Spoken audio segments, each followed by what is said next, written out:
Imagine a game where your entire hero is a single typed letter on a black screen, and yet people have spent thousands of hours obsessing over it. In 1994, one man built a world so deep that professional historians still call it one of gaming's major achievements. But here's the part almost nobody talks about. This game can literally corrupt your character's body, mind, and soul, with no way to fully undo it. Wait, what? The game is called Ancient Domains of Mystery, or ADOM, released in 1994 by a solo developer named Thomas Biskup. It uses ASCII graphics, meaning every monster, wall, and treasure is represented by plain text characters, a style pioneered by the earliest roguelike games. Later versions added sound, tile graphics, and an overworld map, but the bones of the game stayed defiantly old school. Game historian John Harris identified it as one of the major roguelikes ever made.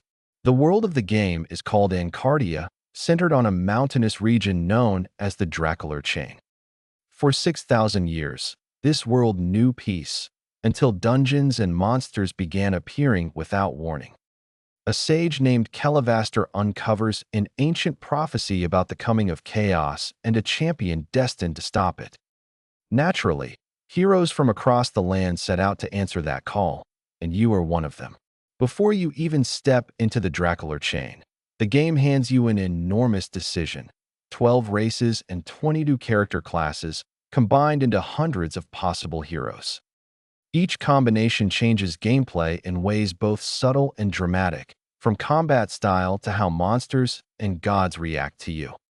A later update added a talent system, layering even more customization on top through prerequisite trees. No two adventurers ever truly play the same game. Unlike many hack-and-slash roguelikes, Adam leans heavily on quests, structured almost like a text adventure crossed with a dungeon crawler. Which quest you can access depends on your experience level and your alignment, whether you lean lawful, neutral, or chaotic. And alignment isn't fixed. A character steeped in chaos can claw their way back to redemption, becoming lawful purely through their choices. The game is quietly tracking your morality the entire time. Now here's where things get genuinely strange. The forces of chaos invading Encardia don't just threaten the world, they can physically infect your character. Corruption causes mutations, a tail sprouting, antennae growing, existing features twisting, or magical abilities appearing that you never asked for and cannot always control. Some mutations help you. Others make survival brutally harder. Most do a little of both, forcing constant, uneasy adaptation. There is no clean escape from this. Only limited ways exist to mitigate or remove corruption once it takes hold. And if you take too long finding the chaos gate, the corruption rate accelerates dramatically. Push it far enough, and your character doesn't die in any heroic sense. They become what the game literally calls a writhing mass of primal chaos. It's one of the strangest game over states ever written into a fantasy adventure. Even your equipment carries risk. Some chaotic artifacts corrupt you the moment you merely carry them, while weaker cursed items only poison you when actively wielded or invoked. Thankfully, most magic items and artifacts are safe. Only the most powerful ones tip the scales.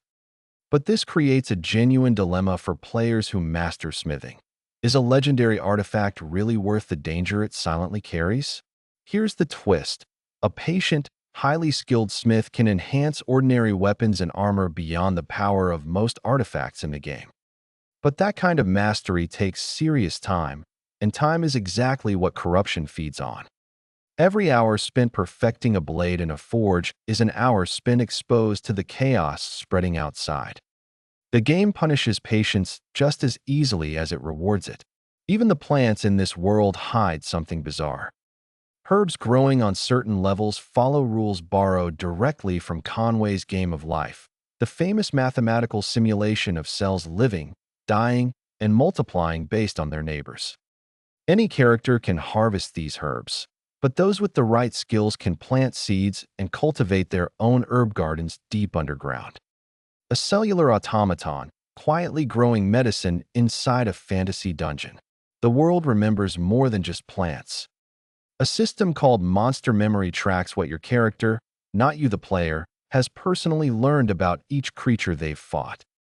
The more of a monster type you defeat, the more its statistics reveal themselves. Hit points, experience value, speed, even observed highs and lows. It's a knowledge system that makes every battle feel like it's building toward mastery. But perhaps the strangest design choice sits underneath everything else. Most dungeons in the game are procedurally generated, meaning the layout is built freshly using algorithms rather than hand-designed by anyone. Yet once a dungeon is generated for the first time, it locks in place permanently, even if you leave and come back later. Randomness creates the world, but memory preserves it, forever frozen exactly as chaos first shaped it. And then, mysteriously, the game itself seemed to freeze too. After years of steady development, Thomas Biskup simply stopped working on ancient domains of mystery.